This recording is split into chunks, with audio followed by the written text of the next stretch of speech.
Setelah mempelajari dan menyimak dua paket rancangan peraturan daerah tentang pendirian badan usaha milik daerah atau BUMD dan tentang penyertaan modal yang disampaikan Bupati Lampung Selatan Nanang Ermanto, fraksi Golkar perlu dikaji dan ditelaah baik filosofi, sosiologi, maupun yuridis landasan hukum, serta urgensinya terhadap raperda tersebut.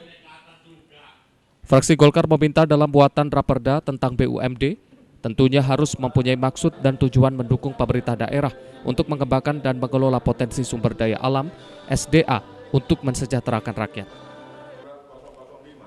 Selain dari sisi manfaat BUMD, melalui juru bicara fraksi Golkar, Sidik Baryanto, dalam pengelolaan manajemen harus transparan, akuntabel, pertanggungjawaban, kemandirian, dan kewajaran sesuai dengan potensi Kabupaten Lampung Selatan, perlu kejelasan dalam jenis usaha, baik dalam bentuk perdagangan umum, pariwisata, maupun agrobisnis. Dalam pendirian BUMD, fraksi Golkar juga meminta penjelasan persyaratan komisaris, persyaratan direksi termasuk jumlahnya, untuk raperda penyertaan modal daerah perlu disesuaikan dengan ketentuan perundang-undangan dan penyertaan modal dari APBD dapat dialokasikan tiap tahun anggaran atau sesuai dengan kemampuan keuangan daerah. Yaitu dua paket rancangan peraturan daerah Kabupaten Lampung Selatan, yaitu yang pertama raperda pendirian BUMD Perseroan Daerah Kabupaten Lampung Selatan, yang kedua rancangan peraturan daerah tentang penyertaan modal pada perseroan daerah Lampung Selatan.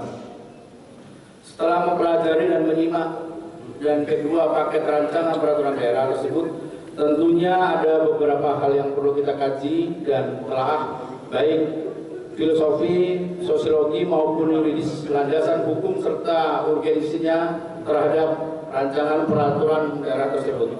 Ada beberapa hal yang perlu mendapat perhatian dalam muatan rancangan peraturan daerah tentang BUMD. Tentunya harus mempunyai maksud dan tujuan mendukung pemerintah daerah untuk mengembangkan, mengelola potensi sumber daya alam.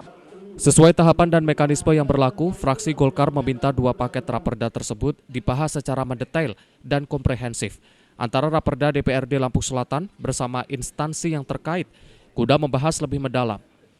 Telaah dan kajian substansi raperda, faktor norma-norma dan dasar penyusunannya sehingga tidak bertentangan dengan ketentuan yang lebih tinggi.